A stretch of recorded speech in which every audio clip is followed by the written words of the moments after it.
நல்லது பண்றதுக்கு அரசியலுக்கு வாங்கடா, கொள்ளை அடிக்கிறது கொலை பண்றதுக்கு அரசியலுக்கு.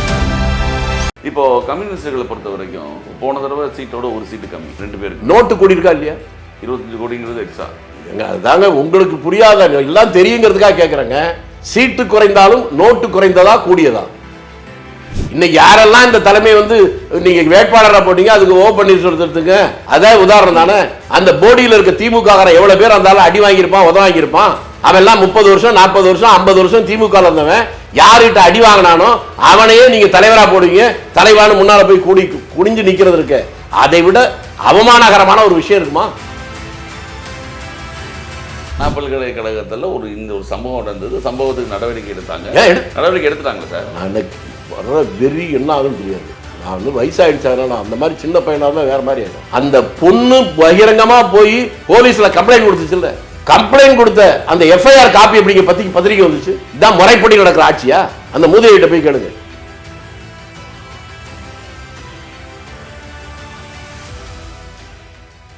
காமராஜரை திருச்சி சிவா போன்ற விமர்சனம் செய்யறது எவ்வளவு பெரிய தவறுங்கிறது இருக்கு இல்லையா? அவர் எப்படி எம்பியா வந்தாருன்னு அவர்கிட்ட கொஞ்சம் கேட்டு சொல்லுங்க, அப்புறம் பேசுவோம். திருச்சி சிவா அப்புறம் பேசுவோம். தனி மனித ஒழுக்கம் இல்லாதவன்லாம் என்ன வேணாலும் பேசுவான், எதை வேணாலும் பேசுவான். நீங்க ஒண்ணு பார்க்கலாம், அவங்க யாராவது ஒருத்தர் அவங்களை நேர்மையா விமர்சனம் பண்ணா உடனடியா அவங்களை காயப்படுறது. இவனுக்கு தெரியாதா, இவன் அவளை வச்சிருந்தான் இவ்வளவு வச்சிருந்தான், பேர் சொல்லாத ஆட்களை சொல்லுவாங்க. இன்னாருன்னு சொன்னாதானே தெரியும், அதைத்தான் செய்வாங்க. அப்படி எவனவெல்லாம் பேசுறானோ அவன் இப்படித்தான். எங்க இன்டர்நேஷனல் ஏர்போர்ட்ல டெல்லியில ஒரு பொண்ணு செருப்பை கட்டி அடிச்சது எதிர்த்து ஏன்னு கூட கேட்கல. இந்த உத்தமபுத்திரனை பத்தி என்கிட்ட கேட்டுக்கிட்டீங்க. அவர் தான் போய் காமராஜர் பத்தி பேசுறது யோகியதை வேணாம். சசிகலா புஷ்பா தானே? ஓ, எல்லாமே தெரிஞ்சு வச்சிருக்கீங்க.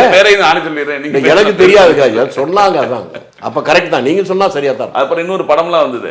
எதுங்க? ஒரு ஹோட்டல் ரூம்ல 2 பேர் ட்ரிங்க் சாப்பிடுற மாதிரி படம்லாம் வந்தது. ஓ, எல்லாமே தெரிஞ்சு வச்சிருக்கீங்க. அப்புறம் அவரை பத்தி இல்ல அத கேக்குறீங்க. எனக்கு தெரியல, விமர்சனம் செய்ததை சொல்றேன். அதை தாங்க சொல்றேன். இப்படிப்பட்ட ஆள் தாங்க விமர்சனம் பண்ணணும். யோகிய எப்படி விமர்சனம் பண்ணுவோம்? அது விமர்சனத்துல காமராஜரை பத்தி நீங்க எவ்வளவு பெரிய பல பேர் சொல்றாங்க. நீங்க பாத்தீங்கன்னா கிராமத்துல ஒழுங்கான குடும்ப பொண்ணு அந்தந்த வேலையை பார்த்துட்டு இருக்கோம். தப்பான பொம்பளை 4 பேர் சேர்ந்தா ரோட்ல ஒரு நல்லா போனா மூஞ்சிய பாரு முகரை பாருன்னு பேசும்.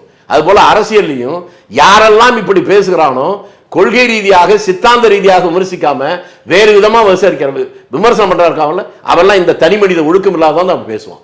ஒரே வரியில முடிச்சுட்டேன். இப்போ கம்யூனிஸ்டுகளை பொறுத்த வரைக்கும் போன தடவை சீட்டோட ஒரு சீட்டு கம்மி, 2 பேருக்கு. நோட்டு கூடி இருக்கா இல்லையா? 25 கோடிங்கிறது எக்ஸ்ட்ரா. அதுதாங்க உங்களுக்கு புரியாத, எல்லாம் தெரியுங்கிறதுக்காக கேட்கறேங்க. சீட்டு குறைந்தாலும் நோட்டு குறைந்ததா கூடியதா? நோட்டு கூடி இருக்கும். அப்ப ரைட், அப்ப சரிதான். தேமுதிக உள்ள வந்து எப்படி நினைக்கிறீங்க? நீங்க தேமுதிக இங்க வந்தது திமுகவுக்கு ஒரு பலமாக இருக்குமா? பெரிய பலம் தான். என்ன 15 நாளைக்கு முன்னாடி தான் அந்த அம்மா பேசுச்சு, தமிழ்நாட்டை விட கேவலமான ஆட்சி இந்தியாவில் எங்கேயும் கிடையாது, ஊழல் லஞ்சத்துல ஊறி போய் கிடக்கு. கேப்டன் அப்பவே சொல்லியிருக்காரு, திமுக ஒழிப்பதான் முதல் வேலைன்னு சொல்லிச்சா? நான் ஒன்றும் போய் சொல்லியே. அப்போ ஒழிக்கிறதுக்கு வெளியில இருந்து ஒழிக்க முடியாதுன்னு உள்ள போய் ஒழிக்க போதோ என்னமோ இருக்கலாம். வெளியே இருந்தா நேரம் டைம் எடுத்துக்கும், சீக்கிரம் உள்ள அடித்து அழிப்பதை விட அனைத்து அழிப்பது. இல்லை, இந்த தொண்டர்கள் மனப்பான்மை பற்றி உங்களுக்கு புரியலையா? அவங்களுக்கு எப்படி இவங்கெல்லாம் சேர்ந்து இணைந்து வேலை பார்ப்பாங்க அப்படின்றது புரியலையா? இவங்க மேலே தலைவர்கள்லாம் சேர்ந்துக்கிறாங்க, இவங்க வந்து இப்போ சீட் ஷேரிங் முடிஞ்சு போச்சு. அடிப்படை தொண்டர்களுடைய மனது இவங்களுக்குலாம் புரியலையா? அவங்களுக்கு இவ்வளவு நேரம் அதாங்க சொல்லிட்டு இருந்தேன். இன்னைக்கு யாரெல்லாம் இந்த தலைமை வந்து நீங்க வேட்பாளராக போட்டீங்க, அதுக்கு ஓ பன்னீர்செல்வத்துக்கு அதே உதாரணம் தானே. அந்த போடியில் இருக்க திமுக எவ்வளவு பேர் இருந்தாலும் அடி வாங்கியிருப்பான், உதவ வாங்கியிருப்பான். அவெல்லாம் 30 வருஷம் 40 வருஷம் 50 வருஷம் திமுக இருந்தவன். யார்கிட்ட அடி வாங்கினானோ அவனையே நீங்க தலைவரா போடுவீங்க. தலைவான்னு முன்னால போய் குனிஞ்சு நிக்கிறது இருக்கு. அதை விட அவமானகரமான ஒரு விஷயம் இருக்குமா? அவனுடைய மனம் எப்படி கொதிக்கும்? அந்த கொதிக்கிற மனசுல இருந்து என்ன வெளிப்படும்? அவனும் மனுஷன் தானே, அவன் காட்டுவான்ல அவனுடைய வேலையை. 25 நாள் கழிச்சு புரிஞ்சுக்க. விஜய் போற இடத்துக்குலாம் வந்து பிரச்சாரத்துக்கு அனுமதி தர மறுக்கிறாங்கன்னு குற்றச்சாட்டு வைக்கிறாரு. மாசு சுப்பிரமணியம் சொல்றாரு, எலெக்ஷன் கோட் ஆஃப் கண்டக்ட் அவங்களுக்கு புரிய மாட்டேங்குது. இதுக்கும் திமுக என்ன சம்பந்தம்? எலெக்ஷன் கமிஷன் கையில் இருக்கு, நேராக போய் கொடுத்தா அவங்க காவல்துறை எங்க கண்ட்ரோல்ல கிடையாது. ஆமா, இவர் பெரிய அறிவாளிங்க, அவர் கண்ட்ரோல்ல தானே மருத்துவத்துறை இருக்கு. இந்த ஊரறிஞ்ச உலகறிஞ்ச கற்பழிக்கிறவங்க கூட அவன் வீட்டில் போய் விருந்து சாப்பிட்டவர் தானே. அவருக்கு எல்லாம் தெரியும், மற்றவர்களுக்கெல்லாம் தெரியாது. அவருக்கு அதாவது அனுமதி மறுக்கிறார்கள் என்பது தானே அவர் சொல்றாரு.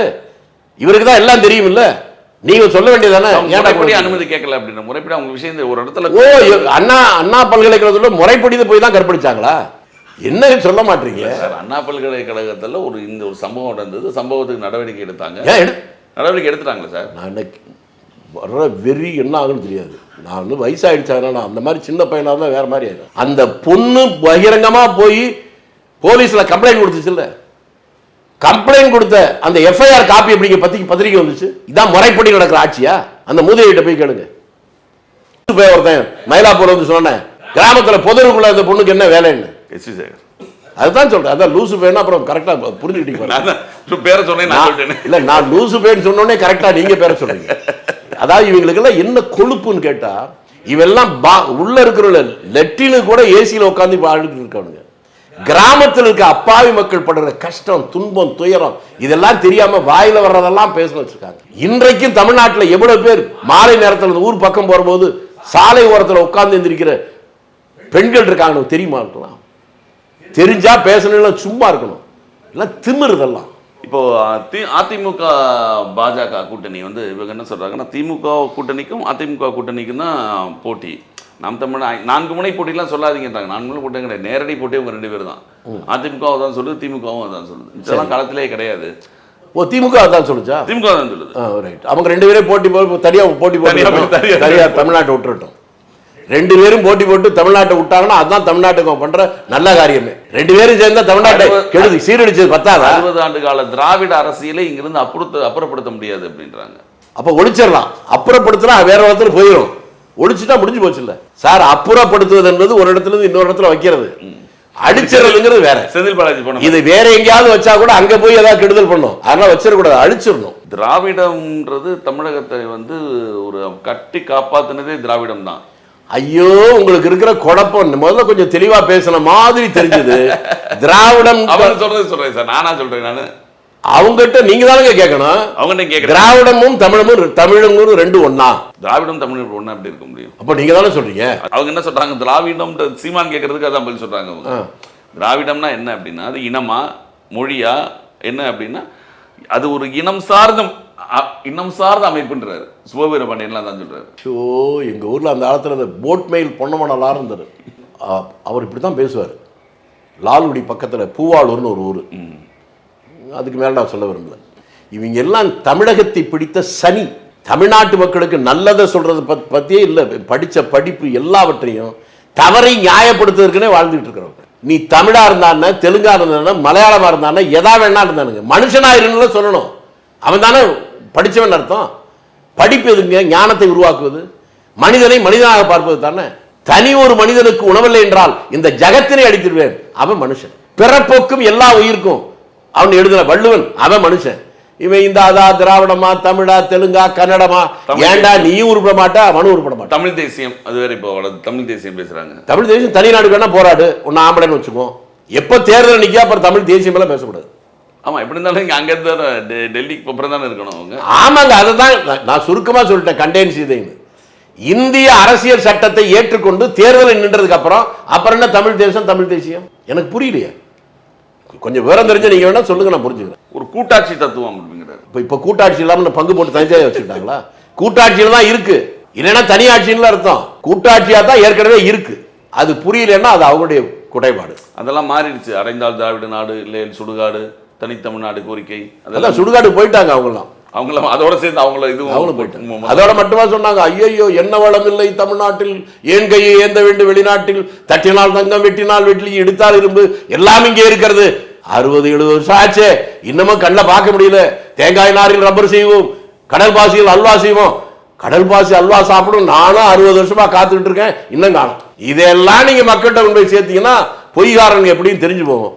அதை விட்டு வெட்டித்தனமா எதோ கேட்குறீங்க.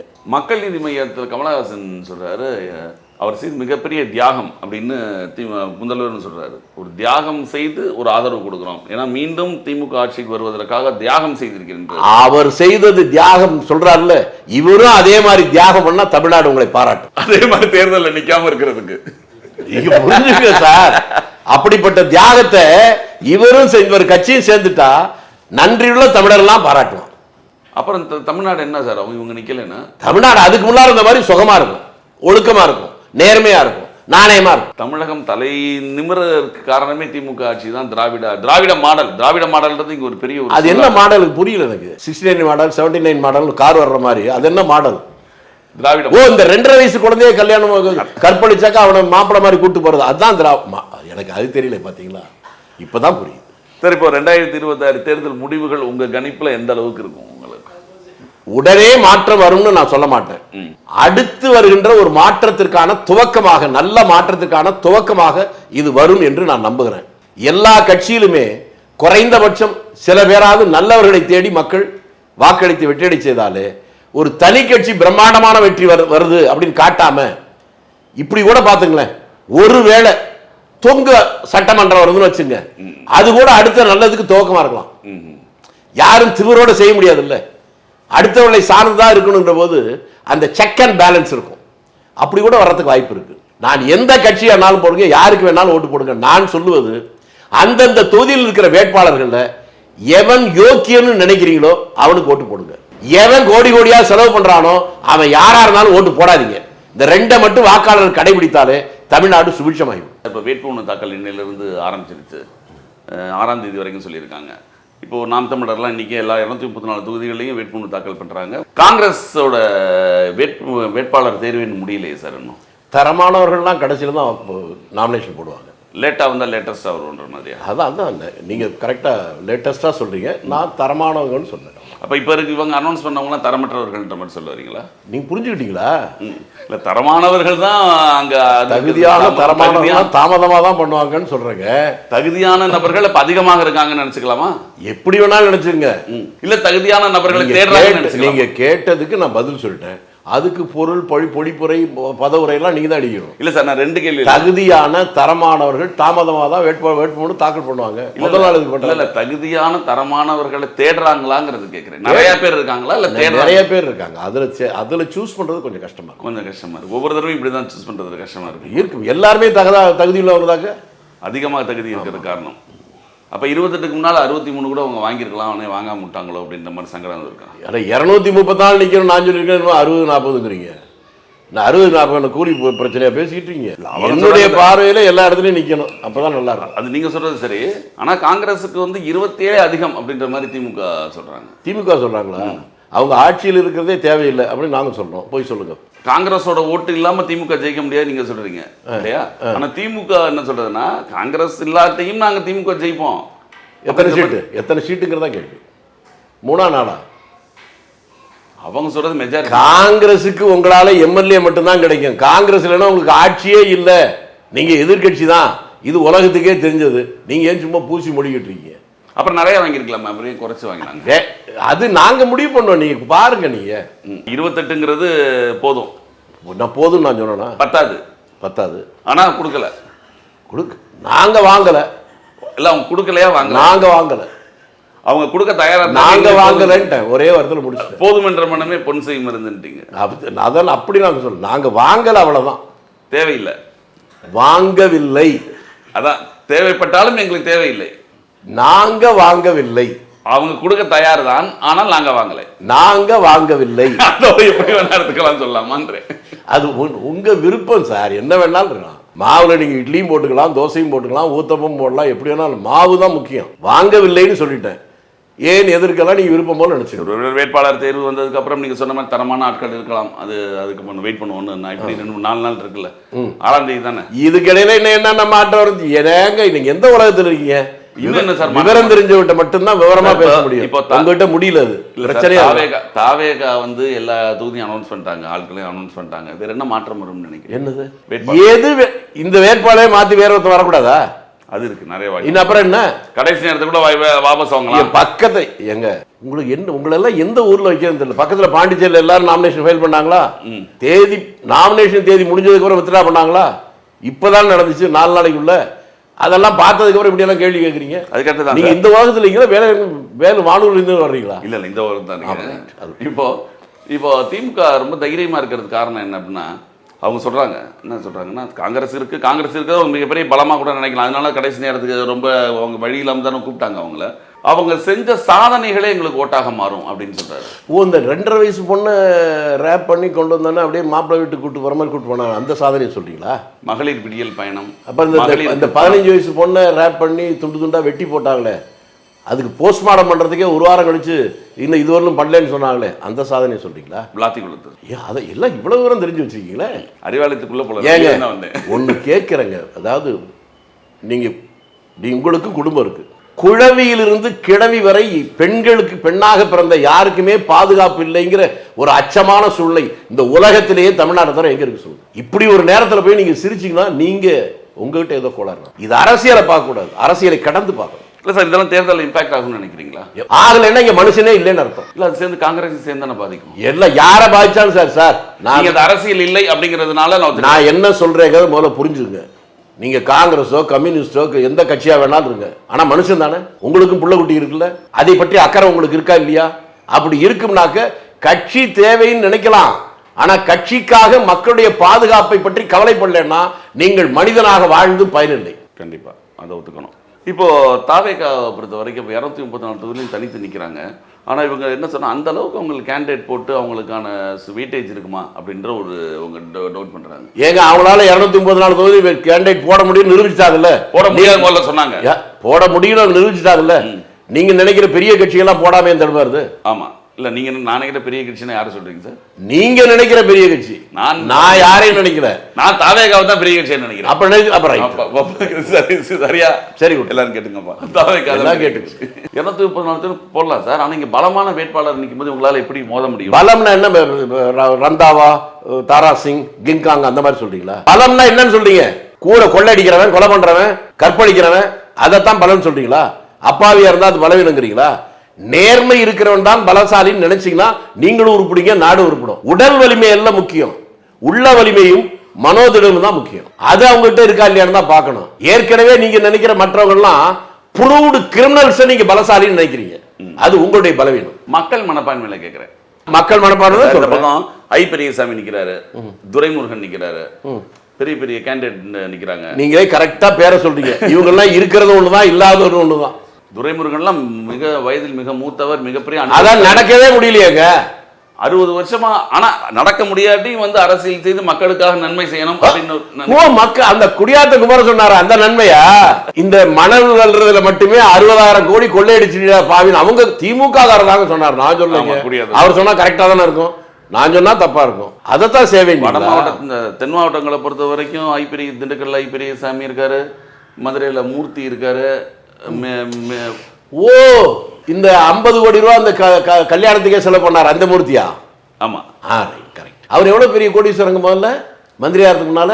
அவர் ஜமீன்தார் பரம்பரைன்னு ஏதோ சொல்லியா? ஓ அதான் அழகிரி பின்னால வந்தார் ஒரு காலத்துல இருந்தார் அவர் தானே? அவரே தானே. ஓ ஜமீன்தார்லாம் அழகிரி பின்னால கைட்டினாங்க ஒரு காலத்துல. நீங்க எல்லாம் எங்க உருப்பிட போறீங்க? யோக்கியரை பத்தி பாராட்டி பேசுங்க சார். திருச்சியில சார், திருச்சி கிழக்குல விஜய் நிக்கிறாரு. ஆனா திருச்சியில பார்த்தா பலம் வாய்ந்த வேட்பாளர்கள் இருக்காங்க.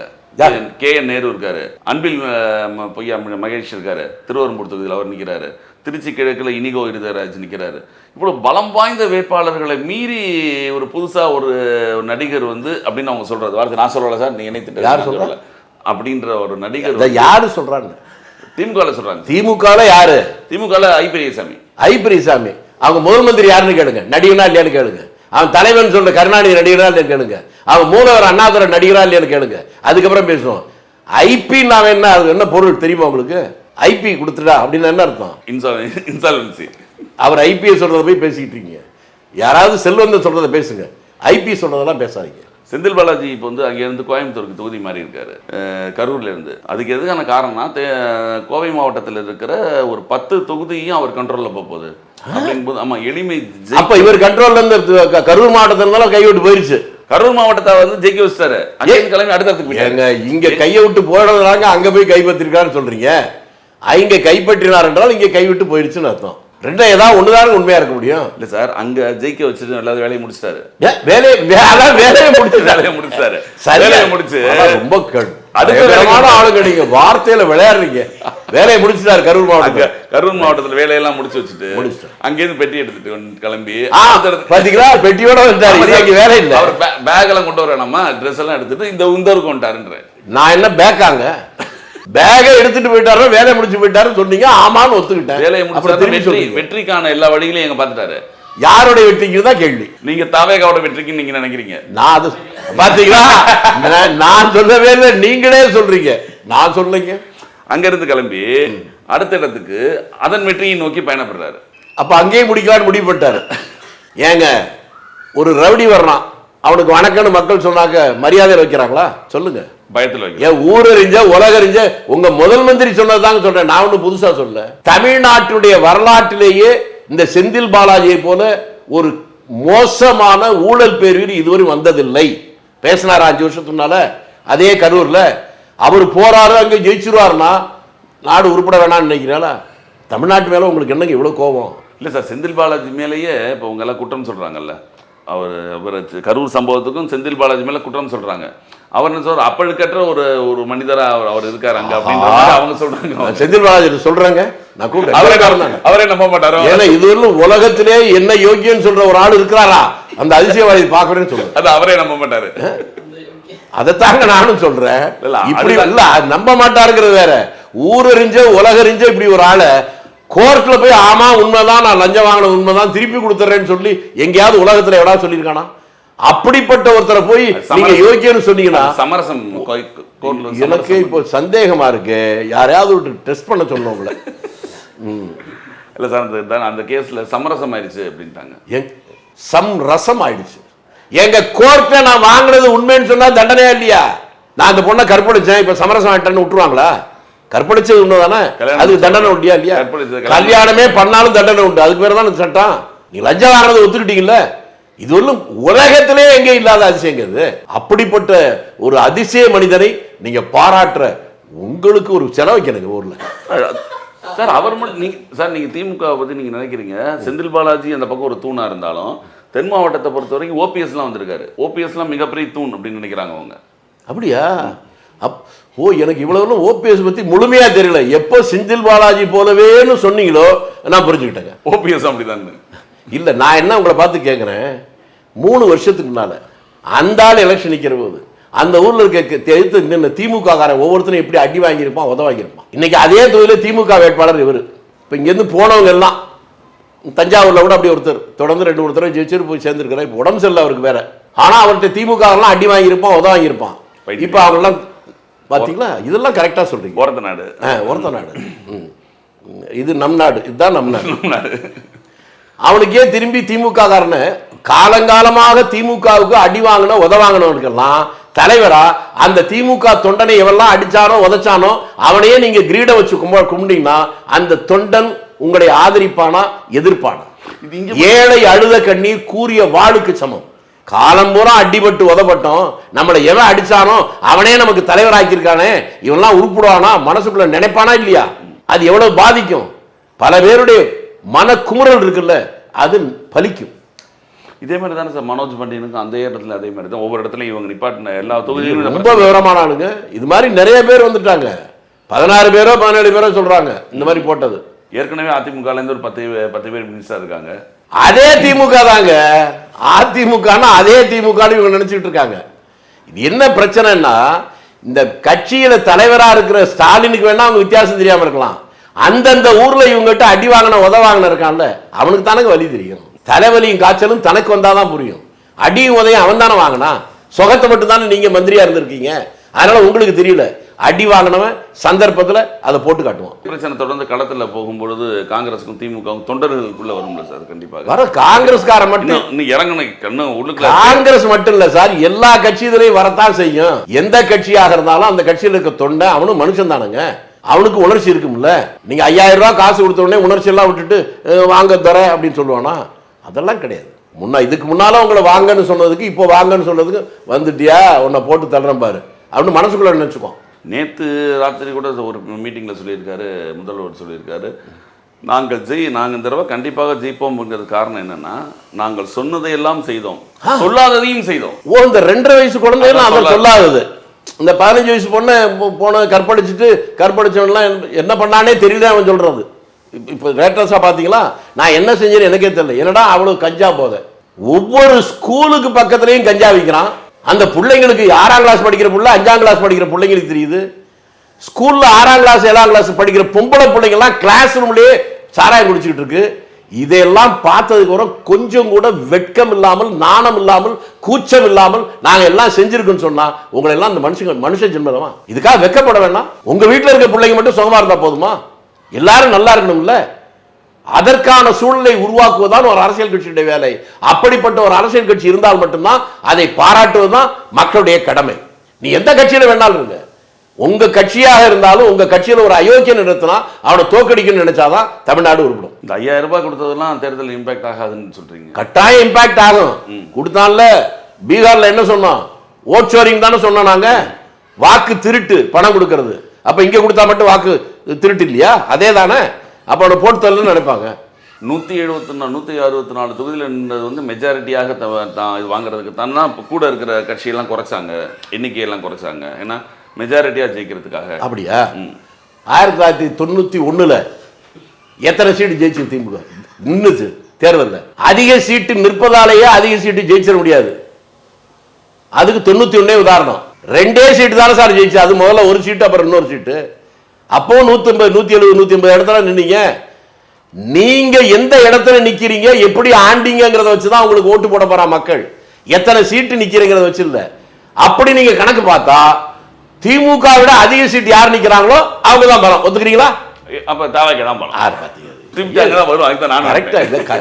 நீங்க வர்றீங்க, எனக்கு தெரியலங்க. நீங்க தானே சொல்றீங்க அதிக இடத்துல நின்னா அவங்க பலசாலிங்கிறீங்க. இல்ல, அப்ப தாவேக்காவும் நாம் தமிழர் தான் பலம். ஆமா, அவங்களும் எல்லா இடத்துல நிக்கிறாங்கல்ல. ஆமா, உங்க பார்வையில பலசாலிகள் யாருன்னு சொல்லிட்டீங்க. இல்ல, இவங்க இன்னொரு கேள்வி சார். இது உதயசூரியன் சின்னத்துல தான் நிக்கணும் அப்படின்னு கூட்டணி கட்சின்னு வலியுறு. என்ன மாதிரி மனோபாவம் அது? அஸ்தமிக்க போற நேரத்தில் உதயசூரியன் கடைசியா படிப்போம் தான். வேற என்ன? இல்ல, இப்ப மதிமுக எல்லாம் பாத்தீங்கன்னா 4ல் வந்து 3 உதயசூரியன், 1 தனி சின்னம். அது ஐயோ, ஏங்க வேற சொன்னா நீங்க வருத்தப்படுவீங்க. கொஞ்ச நாளைக்கு முன்னால் ஒரு பேசுனது வேணா வீடியோ எடுத்து போட்டு பாருங்க. மானமுள்ள தமிழன் திமுகவை ஆதரிப்பானா பேசினாரா? ஆமா. அப்ப இப்போ என்னங்க அர்த்தம் அதுக்கு?